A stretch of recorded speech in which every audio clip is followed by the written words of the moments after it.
pero vamos a empezar con una entrevista a un personaje ya conocido de ustedes, un hombre que yo diría que ha llegado al sitio justo, en el momento preciso y con la gente adecuada. Un hombre que lleva tras sus espaldas la responsabilidad de dirigir el fútbol base de uno de los clubes más importantes del mundo, de Real Madrid. Un hombre que comenzó su trayectoria deportiva llevando la preparación física durante 5 temporadas del Real Cruz Celta hace algunos años.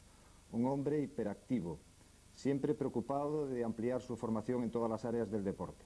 Alberto Giraldez. Vamos a ofrecerles la entrevista que con él mantuvimos este pasado fin de semana en la ciudad deportiva del Real Madrid.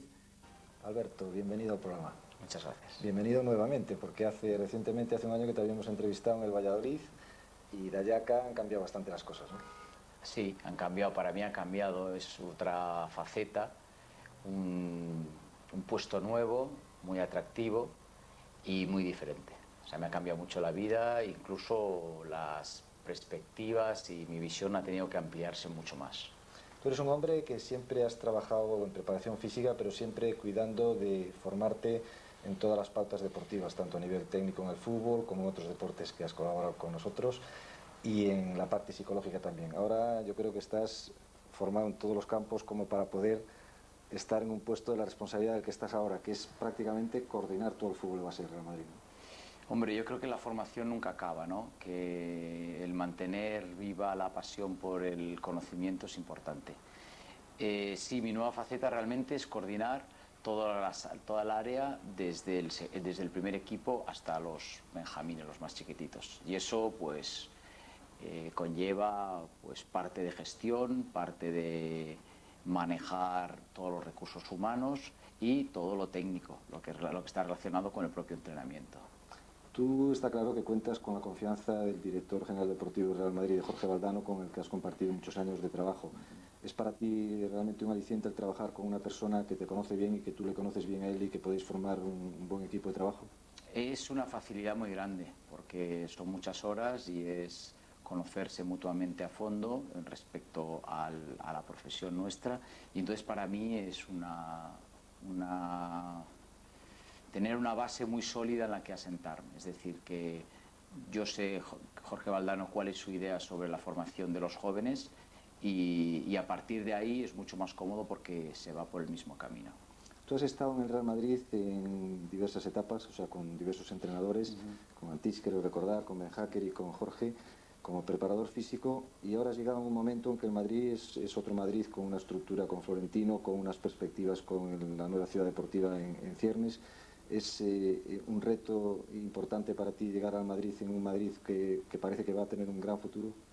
Es un muy buen momento para trabajar en este club. Se han juntado varias cosas. Sobre todo, yo lo que a lo mejor tendría que destacar es que hay una política deportiva muy clara y eso realmente facilita que haya una misma idea sobre el trabajo. Y tener clara el camino a seguir ya es avanzar mucho, porque tanto el presidente como el director general deportivo como el entrenador del primer equipo tienen una idea muy clara de intentar formar jugadores y de que el club primero observe lo que tiene en casa y lo que no encuentra en casa lo va a comprar fuera. Pero esa idea tan clara y tan nítida, que es la que está transmitiendo el club desde hace un cierto tiempo, facilita mucho las cosas. Jorge Valdano nos decía en una entrevista recientemente de que el fútbol, de la forma en que estaba estructurado económicamente, iba obligadamente a que todos los equipos tuviesen que tener en un futuro no muy lejano por lo menos la mitad de las plantillas sacadas de la propia cantera. Esto es un reto, pero a la vez es una responsabilidad para ti de cara al futuro, ¿no? Sí, la pena es que se haya llegado a esa conclusión por obligadamente, problemas de mercado. Todos sabemos que, por ejemplo, hay ahora 2 o 3 clubes de primera división que tienen muy buenos jugadores jóvenes porque hace 2 años que realmente se ha quedado sin recursos financieros. Entonces, o sea, no tiene dinero, entonces a partir de ese momento empieza a dar oportunidades a gente de la casa y los jugadores jóvenes acaban saliendo. Es decir, que muchas veces llegar a los primeros equipos es falta de posibilidades, de ocasión de debutar en el primer equipo, no de capacidades o de pocas capacidades de los jugadores. Entonces, en el club, en ese aspecto, como he dicho antes, tiene una idea muy clara. También hay que saber que este club cuenta en la primera plantilla con los mejores jugadores del mundo o intenta tener. Eso significa que el salto de calidad de las categorías inferiores para arriba es un salto muy grande y tiene que realmente... No es lo mismo debutar en otro equipo, a lo mejor de primera división, o en la mayoría, debutar en el primer equipo como debutar en el Real Madrid. Aquí, lógicamente, hay un nivel muy alto, y no es tan fácil. O sea que es un reto muy atractivo. También hay que pensar que casi los mejores jugadores de España están aquí también, en la formación. Por lo tanto, también tenemos ciertas ventajas, lo que significa la atracción que supone para muchos jugadores jóvenes el poder pertenecer a las categorías inferiores del Real Madrid. Alberto, en el organigrama de todos los equipos que tú controlas, que es todo lo que está detrás del primer equipo, hay dos equipos, digamos, de sentido profesional y el resto de categorías juveniles. Sí. ¿El Real Madrid no nota el que no tener un equipo en una segunda división, es decir, que el salto sea tan grande de segunda B al primer equipo del Real Madrid? Sí, el club le interesa tener un equipo en segunda A, también conociendo que tener un equipo en segunda A significa de alguna manera a lo mejor tener que cambiar alguna de las características del equipo, del segundo equipo nuestro de segunda división. Hay que saber que segunda es una categoría que te exige más y hay veces que los chicos de 17, 18, 19, 20 años aún no están capacitados para realmente tener. Pero el club sí que le interesa tener un equipo en segunda A para que su formación, realmente el salto, sea un poco menor. De todas maneras, los buenos jugadores juegan bien en categoría en juvenil y pueden saltar a la primera división. Los buenos jugadores saltan igual. Portillo es un caso recientemente, vamos, que puede mostrar ese ejemplo, ¿no? Que no ha notado el cambio de jugar de un segunda B a jugar en un partido de Champions. Claro, Portillo es un jugador muy competitivo y que tiene una característica muy clara, que es no entra demasiado en juego, en lo que es el juego colectivo, pero es un jugador que tiene muchísimo gol, que lo ha demostrado desde que era un niño y es un jugador como otros que teniendo calidad puede estar jugando eso en la Champions League un día y jugando en segunda B en cualquier campo de España. Alberto, ¿cuántos equipos controláis de categoría juvenil hacia abajo? Aquí, entrenando en la Ciudad Deportiva, son 12. Está el primer equipo, luego está el Real Madrid B, que juega en segunda B, el Real Madrid C, que juega en tercera, y a partir de ahí 3 juveniles, 2 cadetes, 2 infantiles, 2 alevines y un benjamín. O sea que son 12 equipos. Va el abanico en las categorías juveniles desde los 9 años del benjamín hasta los 18 del juvenil, ¿no? Exacto. En cada juvenil o siempre de una sola edad, de un solo año. No, hemos ido cambiando algunas cosas este año y queremos hacer más cambios que sean pequeños, pero en realidad no son tan pequeños porque es adelantar pasos. Nosotros creemos que el jugador tiene que estar jugando en una categoría que tenga el mismo nivel que su esfuerzo, es decir, que su calidad siempre tenga que estar jugando al máximo de posibilidades de rendimiento para poder mejorar, porque hay veces que los equipos como les pasa a muchos equipos, ¿no? Que en la división en la que juegan no tienen demasiada rivalidad ahí y entonces hace que el desarrollo sea menor. O sea que no siempre juegan los jugadores en su edad y aún queremos un poco que los jugadores jueguen por encima de su edad si tienen calidad. Y sabiendo medir eso, que eso a veces no es fácil. Yo he visto que aquí cuidáis mucho lo que es el tema de la formación, es decir, que los chavales vayan compaginando lo que es la formación deportiva con la formación de estudios y todo tipo de formación humana, ¿no? Es un tema que le dais prioridad. Sí, hombre, lo prioritario realmente es el rendimiento futbolístico, es decir, la formación del jugador. Eso es, en la escala de valores, lo primero de todo sería que los jugadores vayan aumentando su potencial y que vayan mejorando. Bien, es verdad que es mejor formar a una persona en conjunto. Entonces, se le inculca, además del valor formativo, los valores que siempre han caracterizado a este club. Y además de eso, estamos pendientes de su formación académica, sabiendo que eso es un tema que a veces uno no puede tener el control que quisiera, pero estamos cada día creando más hábitos y utilizando más herramientas para que el jugador entienda que siendo más capaz en todos los campos será mejor jugador también. ¿Cómo captáis los jugadores que tenéis aquí en la Ciudad Deportiva? ¿A base de pruebas, a base de irlos viendo en otros equipos? Normalmente pensamos que es mejor ver a los jugadores en sus propios equipos, porque es donde se desenvuelven adecuadamente. Su hábitat es el que a veces te da el nivel que tienen. Porque venir a la ciudad deportiva significa hacer un viaje normalmente, tener un estado de nervios y un estado de ansiedad ante la propia prueba. Luego también todo lo que representa pues un cambio de hábitos de comidas, de aguas, etcétera, todo eso que hace que no puedan rendir a su nivel, no conocer a los compañeros, por ejemplo, porque vienen aquí y no conocen a nadie. Entonces procuramos que casi una gran parte de la decisión a tomar se tome en sus clubes de origen. También es verdad que normalmente en pretemporada, en el mes de julio, pues los jugadores, o principios de agosto, los jugadores que tenemos alguna duda vienen aquí, están un par de semanas entrenando y a partir de ese momento pues hay una selección. Y normalmente lo que se hace es ver en toda España, hay una red de ojeadores en toda España y una también muy compacta en la Comunidad de Madrid, para seleccionar jugadores en sus equipos y cuando uno crea conveniente traerlos aquí en verano. Pero ya te digo que lo mejor es verlos en sus equipos. Y también respecto a eso hay que decir que el club piensa que los jugadores de la Comunidad de Madrid o más cercanos a veces son los que llegan con más facilidad al primer equipo porque su entorno siempre ha sido estable. Es decir, el jugador cumple 18 años y actualmente el jugador de fuera está en la residencia que tiene el club. Entonces, en ese momento tiene un cierto control sobre su alimentación, sobre su descanso, sobre su educación.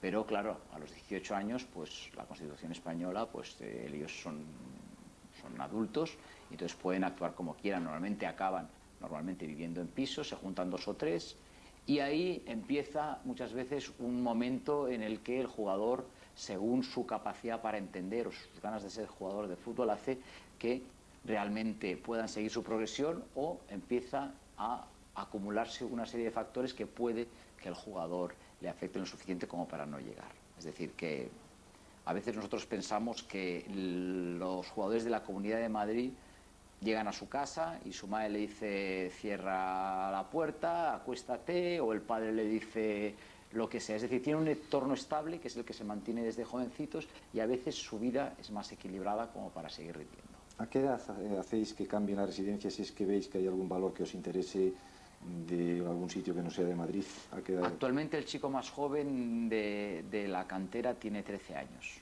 Son 3 chicos, por cierto son 2 gallegos que juegan muy bien y un chico de origen africano, pero es camerunés, pero ha estado viviendo en Valencia. Y están 2 chicos, uno es Pedro Mosquera y otro Claudio Giralde, que juegan fenomenal, uno es de Porriño además, de cerca de Vigo.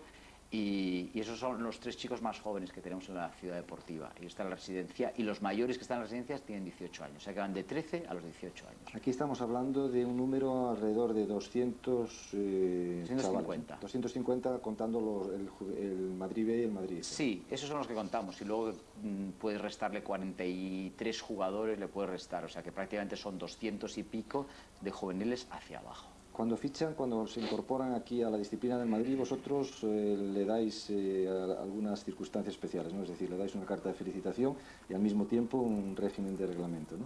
Sí, es una cosa que creíamos que este año teníamos que desarrollar y entonces sí, hacemos algo así, ¿no? Cuando al principio de temporada se le entrega a los que llegan y a los que están también, pues un folleto pues estéticamente agradable, con su nombre, con el nombre del jugador en la portada, diciéndole enhorabuena, eres jugador del Real Madrid y este club siempre se ha caracterizado por ciertas cosas. Tienes que leerlas, entenderlas, leer algo de su historia, conocer un decálogo pues de comportamiento, de manera que el jugador nada más llegar aquí empieza a empaparse de alguna manera de un espíritu global que el club quiere realmente fomentar, quiere que los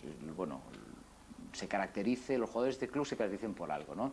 Por la capacidad de sacrificio, por la grandeza, por el respeto por los rivales, por un montón de cosas que a otros clubes también han hecho grande, pero a este particularmente. Tú tienes ya una amplia experiencia en todo tipo de deportes y en la base, y tú que has estado también en tenis, conoces la problemática de los padres a nivel de cuando los hijos destacan y empiezan a entrar en la posibilidad de entrar en la alta competición. Para el tema de los padres, ¿tenéis algún especial régimen o algún especial consejo?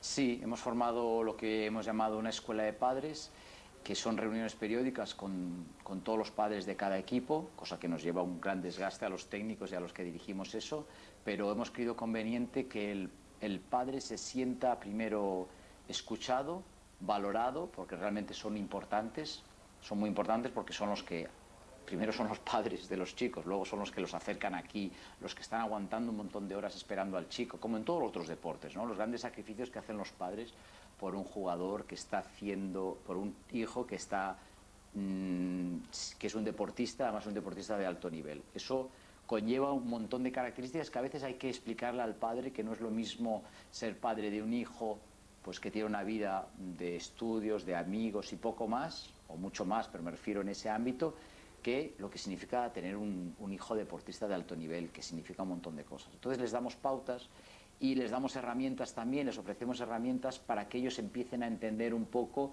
pues incluso las sensaciones que van a tener, pues cuando su hijo es fichado por el club, cuando su hijo está jugando y no está jugando como le gustaría ni al padre, ni al club, ni al hijo. Aparecen ahí una serie de conflictos que todos empezamos a sentir ciertas cosas, pues para que manejen eso. El estado de nervios ante un momento que su hijo se lesiona, a lo mejor de gravedad, un montón de circunstancias que hace que ellos puedan alterarse. Y entonces nosotros, protegiendo un poco como en sentido profiláctico, lo que hacemos es informar, incluso hacer ejercicios prácticos de, pues, ¿qué debería hacer yo como padre cuando me doy cuenta que estoy demasiado nervioso o ansioso y estoy provocando que mi hijo empiece a que los efectos de mis nervios le afecten a él también? No debo colocar nunca al entrenador al hijo entre el entrenador y el padre. Yo qué sé, el cariño por un hijo está siempre por encima de su rendimiento como deportista. Un montón de cosas que hemos empezado a intentar explicarles. Aparte de eso, también les informamos de lo que hacemos realmente entrenando, el servicio médico, qué servicios le ofrece, cuáles son las pruebas que se llevan a cabo, por qué. A veces algunas son, por ejemplo, pues yo qué sé, de desarrollo óseo para saber la altura, por qué algunos chicos los escogemos a otros no, que ellos entiendan eso y que no se sientan diferentes. Sobre todo acercar los padres al club. Y yo creo que ha sido beneficioso y por lo menos con el transcurso de los años será un poco más llevadero todo lo que es la relación siempre entre el club y los padres, que a veces parece que sean enemigos, cuando en realidad tienen que ir todos por el mismo equipo. Está claro. El mismo equipo. Alberto, nos has dado la pauta al hablar de las pruebas sobre el aspecto del control médico de todo lo que es los chavales en etapas de formación. El tema médico, ¿cómo lo lleváis a nivel del cuidado, a nivel de las edades formativas? Normalmente hay el servicio médico tiene un departamento sobre todo de fisiología del esfuerzo y un departamento más de medicina general, pues por trauma, etcétera, de fisioterapia, etcétera. Entonces normalmente lo que se le hace es un control rutinario, aunque sea de muchos parámetros, pues a nivel de electrocardiograma, de conocimiento pues de ventilación pulmonar, de ciertos parámetros que nos digan que el jugador está sano. Eso es lo principal.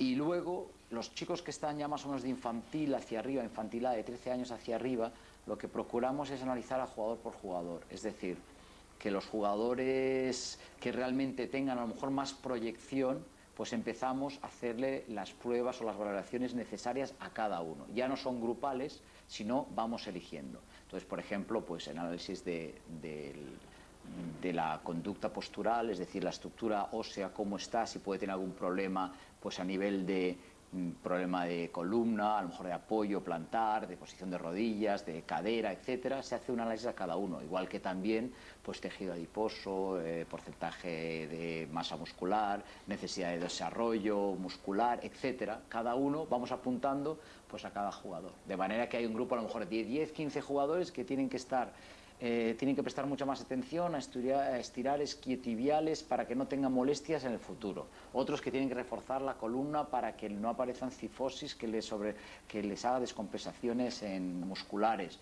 Otro, por ejemplo, yo que sé, que tiene que aumentar peso, o al revés, o que tiene que disminuir porcentaje de grasa, etcétera. Intentamos apuntar ya al jugador, no al equipo. No es que el infantil A van todos allí, no. Van algunos los que creamos convenientes, sin dividir, pero eligiendo ya, porque en realidad nuestro objetivo único es conseguir jugadores para el primer equipo, eso está claro. Nosotros no apuntamos al grupo a que el cadete A quede campeón de España, eso nos interesa, pero lo que nos interesa más es que la mejora individual de cada jugador aumente el potencial del equipo, pero lo que nos interesa es el jugador, porque el jugador es el que nos va a llegar arriba y va a ahorrarle al club pues una cantidad de dinero y enraizar al propio club en lo que es la Comunidad de Madrid. Está claro. Alberto, hemos hablado ya del aspecto de formación y hay un tema que en la conversación anterior, cuando estabas en Valladolid, habíamos comentado porque estabas haciendo y estás acabando el máster de psicología, que la revolución, sí, ¿no? Que la revolución del fútbol en los últimos años había sido en el aspecto físico, ya desde hace algunos años atrás, y que en estos momentos faltaba un poco la revolución en el aspecto psicológico, en el aspecto de la entrada de la psicología en el deporte y concretamente en el campo futbolístico. Lo que estábamos hablando antes de los padres es un primer paso en ese sentido. ¿Cómo lleváis el tema de los psicólogos en cuanto a la formación de estas etapas? Bueno, pues la verdad es que conociendo la importancia que tiene la psique y en el deporte de rendimiento mucho más, pues este año hemos incorporado un gabinete de psicología que está compuesto por 2 psicólogos deportivos de mucha experiencia y la verdad es que hemos acertado porque hemos dividido más o menos su trabajo, lo hemos orientado hacia 3 grupos. Uno al de padres, que ya hemos comentado antes, porque ellos intervienen en estas charlas que tenemos frecuentemente con los padres. Esa es una de las partes hacia donde dirigimos nuestro gabinete de psicología. Otro es hacia los entrenadores, para empezar a formarles, para que ellos también tengan la posibilidad de manejar ciertos aspectos. Es decir, no solo de relación directa con el jugador de cara a la metodología, al mando directo, etcétera, cómo mandar los mensajes, de qué manera, cuándo utilizar, por qué tomar un tipo de decisiones, cuándo tiene que tomar el entrenador y cuándo el grupo, etcétera. Ese tipo de herramientas que se le ofrecen al entrenador para conocer. Y luego también también se dirige hacia los jugadores. Es decir, hay reuniones, normalmente los equipos los dividimos en 3 grupos, por líneas, según como quiera un poco el entrenador, por afinidad, etcétera, y ahí los psicólogos deportivos les empiezan a enseñar ciertas maneras de controlar el nivel de ansiedad ante la competición, para empezar a explicar un poquito los procesos fisiológicos que se dan ante un estado de ansiedad, cómo controlar el estrés, manejar la respiración y luego los problemas individuales que van apareciendo. Un chico que es hipertenso, que siempre la competición le provoca tal ansiedad que no rinde. Bueno, pues ese es un caso particular que hay que tratar también. Entonces, nuestros psicólogos también lo que hacen es reunirse con él y seguir un tratamiento. También hemos hecho, por ejemplo, un control de los lesionados. Es decir, los lesionados de cierta gravedad también tienen unos ejercicios que tienen que hacer, de manera que ellos van entendiendo los pasos. El objetivo es curarse, solucionar su lesión, pero en ese proceso hay algunos que siguen apretando el pie en el acelerador hasta el final porque ven que el objetivo está cercano, mientras que otros está demasiado lejano. Pues cómo modular eso para que el jugador sienta que es capaz de superarse y que vea. Es decir, estamos haciendo cosas que creemos que realmente nos van a dar un salto de calidad. Alberto, hemos hablado de entrenadores también. Tenéis alrededor de 30 entrenadores ahora funcionando, ¿no? Estás coordinando alrededor de 30 entrenadores en unas etapas de formación que son básicas desde el punto de vista de aprendizaje. Desde el punto de vista técnico, 11 a 14 años, más o menos es la etapa en la que los alumnos asimilan mejor. Y ahí todo el mundo está de acuerdo en que ahí debía de haber los mejores enseñantes, como decía Johan Cruyff, y que en la mayoría de los casos, desgraciadamente, no se suele dar.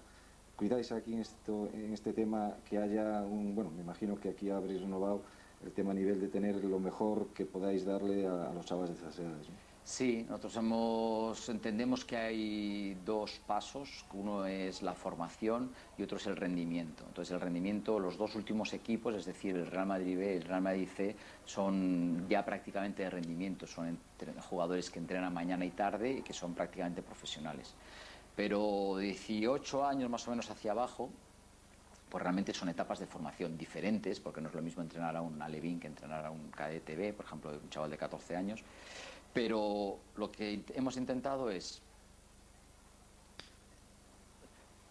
de alguna manera, sintetizar las características de las diferentes etapas del jugador y a partir de eso elegir un perfil de entrenador, en el cual algunos van a tener más capacidad para dirigir y enseñar y siempre siendo docentes, algunos van a tener más necesidad de tener sobre el grupo un cierto orden. Sabemos todos que en la adolescencia pues todos hemos sido rebeldes ante la autoridad, que no se admite. Entonces, en esas etapas a lo mejor tiene que haber entrenadores que a la vez sean capaces de enseñar, pero que tengan una capacidad para dirigir a gente, a jugadores, pues bueno, que tienen sus características. Entonces hemos ido seleccionando un poco y eligiendo. Y realmente creemos que si encontramos buenos profesores, encontraremos buenos entrenadores. Es decir, que la faceta didáctica está prácticamente al mismo nivel de los conocimientos sobre el juego.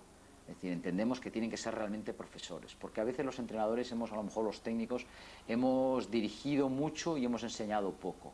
Entonces procuramos que realmente lo que hemos oído muchas veces de los grandes jugadores de todos los deportes que han dicho: yo tuve un entrenador en la escuela, yo en el cadete, cuando tenía 12 años, que me enseñó los fundamentos, o me enseñó a agarrar la raqueta, o me enseñó cuándo botar o cuándo pasar.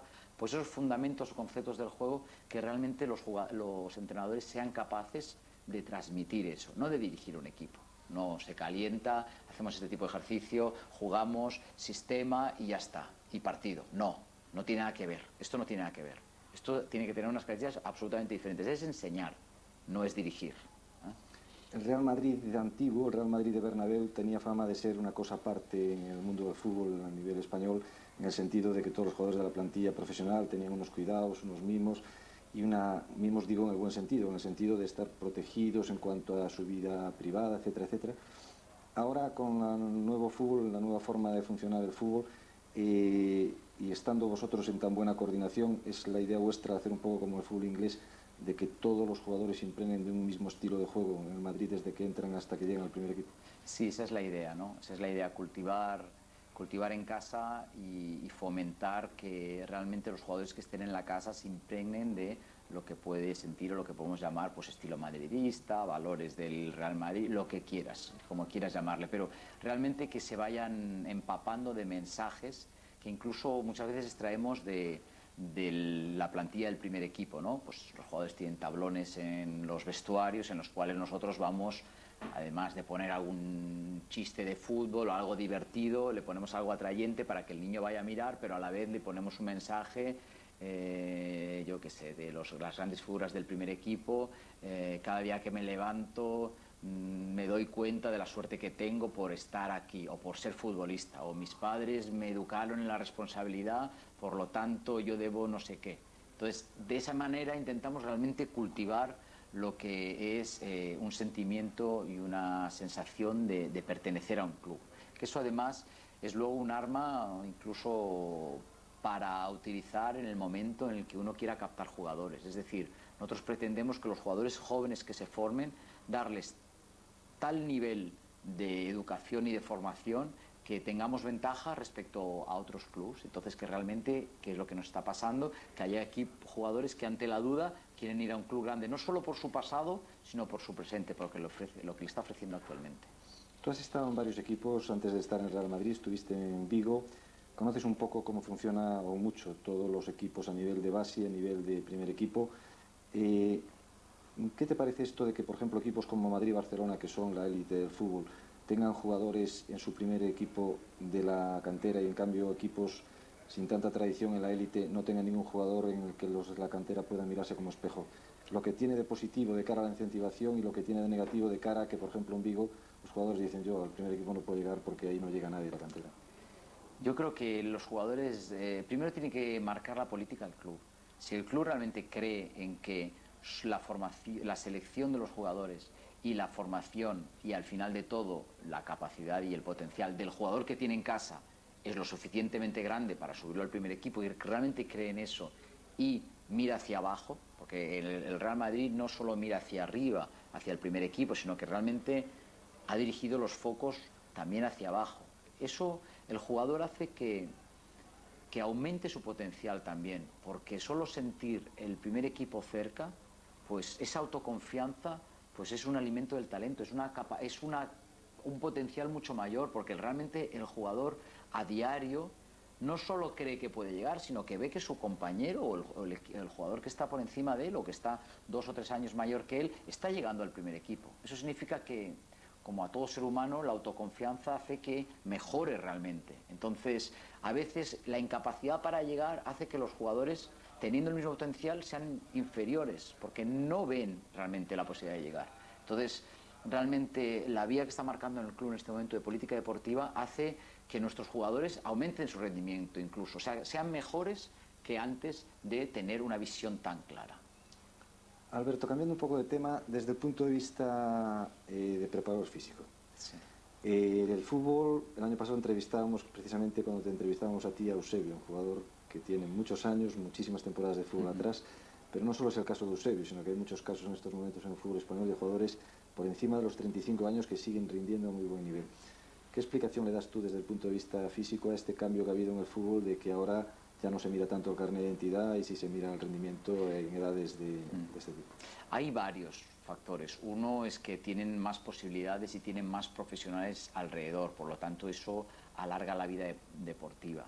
Otro de los factores sería la mejora del nivel cultural deportivo del jugador. Sabe que cuidando su cuerpo de alguna manera, que es su herramienta, va a conseguir alargar su vida profesional. No solo, es decir, tiene que esconder sus posibles defectos, más lento, menos capaz, menos recorrido, y aumentar sus virtudes que puede ser entender, como tienen conocimiento del juego, entender cómo solucionar cada momento del partido, cada situación que se da. Es decir, que la toma de decisiones normalmente de esos jugadores es muy buena y por eso pueden jugar, porque este deporte no es tanto de correr, aunque hay que correr mucho y esforzarse, sino de conocimiento. Entonces, el conocimiento que les da la edad hace que al final puedan solucionar muchas cosas, y eso, y además de tener muchos más profesionales a su alrededor, ¿no? Entonces a lo mejor pues cuidan mucho más lo que es la flexibilidad de la cadera, o sea, de la línea de la pelvis, hace que es lo primero que a todo el mundo se nos tenemos que empezar a tener más problemas. Pues solo cuidar eso, elongar bien isquios y algunas cosas más hace que ya prolongues tu vida a nivel físico. Pero yo creo que juegan por conocimiento del juego, porque son mejores y solucionan las cosas mejor. Por lo tanto, durante muchos años hemos creído a lo mejor que tenía demasiada importancia la condición física, que siendo importantísima es siempre inferior al conocimiento del juego, que es algo que los jugadores empiezan a tener cuando acaban su carrera. Los jugadores de fútbol empiezan a jugar bien al fútbol cuando se les empieza a acabar su capacidad física, algo sorprendente. Entonces, los que adquieren ese conocimiento de alguna manera, enseñanza, intuición, genes, lo que quieras, el que ha entendido el juego, por ejemplo, pues el caso de Raúl, ¿no? Es un jugador que cuando baja de posiciones muy adelantadas, baja a medio campo, juega como un mediocampista.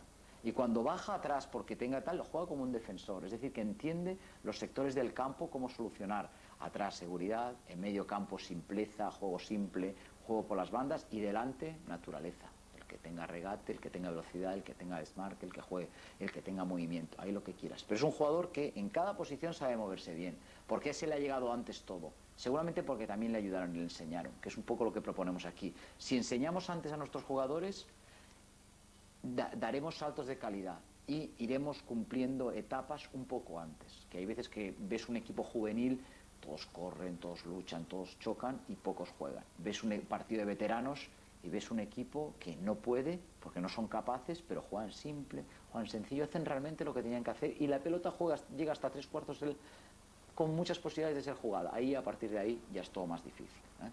Alberto, ¿cuál es el jugador más completo que has tenido bajo tus órdenes en tu etapa de preparador físico? Pues es difícil decir nombres, ¿no? Porque ha habido gente muy capaz a nivel físico, pero a lo mejor uno que reuniera tanto a nivel técnico como a nivel de capacidad, podría ser a lo mejor Luis Enrique, ¿no? Un jugador pues realmente con todos los aspectos que contempla la preparación física, con un nivel altísimo, incluso uno psíquico que es un ganador, un tipo muy capaz, y es un jugador que ha ido creciendo rápidamente porque él se lo ha propuesto. Y luego ha habido jugadores realmente deslumbrantes, a lo mejor pues los primeros 8 o 10 metros de Romario, que eran sorprendentes. Un jugador que además entrenaba la velocidad en la bicicleta estática, porque tiene un desequilibrio pues de una dismetría entre las dos piernas. Y realmente, por ejemplo, en ese caso, pues yo hablé con el preparador físico del Flamengo para enterarme un poco cómo de entrenar a ese jugador. Y realmente pues te sorprendían y, como hemos dicho al principio, uno está aprendiendo siempre. Y luego ha habido muchos jugadores realmente con muchas capacidades. En la distancia, ¿tú qué piensas de Romario, el dilema que hay, llevarlo al Mundial, no llevarlo al Mundial, por motivos de su edad, pero al mismo tiempo pues sigue goleando? Un jugador que tenga gol, mientras siga teniéndolo, es válido, porque solo se juega para meter goles, se juega para conseguir meter un gol más que el contrario. O sea, que un jugador que tenga gol y lo siga teniendo, hay que tenerlo cerca. Alberto, tú no estás ahora en el primer equipo, pero sí en un puesto de máxima responsabilidad dentro del Real Madrid. ¿Cómo sentó el perder la final de Copa?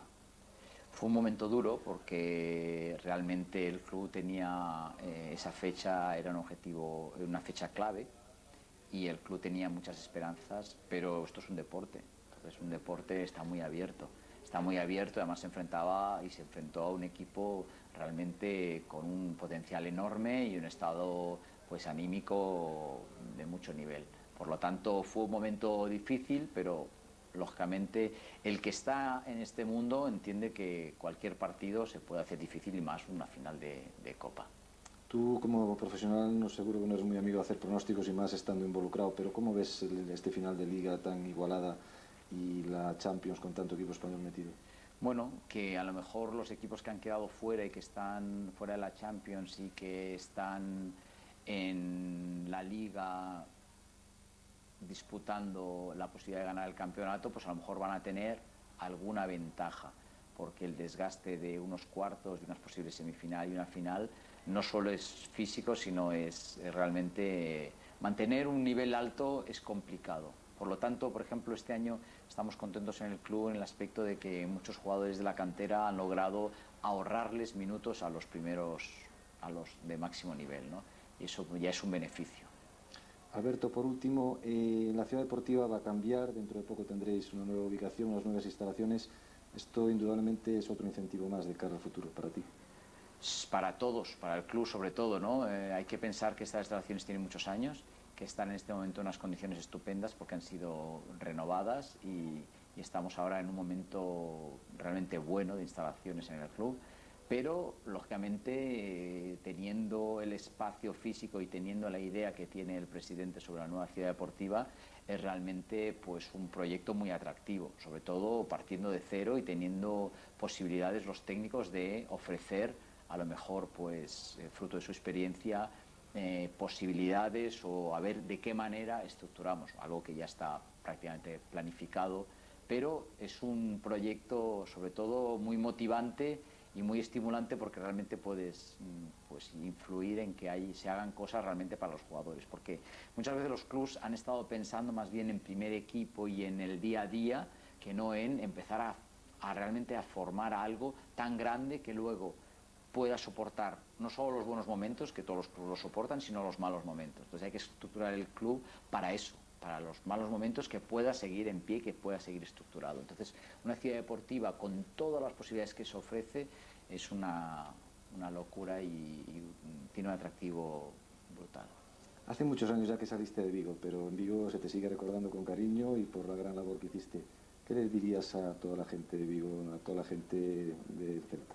Pues que realmente fueron unos años estupendos, sobre todo por la posibilidad que me ofreció el club, y ofreció el club de formarme, porque realmente yo llevaba un par de años trabajando en el fútbol profesional y fueron 5 temporadas allí que me dieron unas posibilidades muy grandes de formarme como técnico, ¿no? Aparte de eso, pues tuve la suerte de estar en unos años buenos en el club, en conocer a mucha gente, poder trabajar en otros deportes, en seguir aprendiendo, seguir cultivándome, y la verdad es que tengo un montón de amigos ahí y siempre deseo estar por ahí un tiempo. Yo tengo una casa allí, alguna vez cuando puedo me escapo. Vale, oye, pues muchas gracias, ha sido un placer tenerte el programa. A vosotros. Tras las opiniones de Alberto Giraldez y sus recuerdos de Vigo, vamos a ir a publicidad y lo vamos a hacer con los goles del máximo referente de la afición y de toda la cantera del Real Madrid, de Raúl.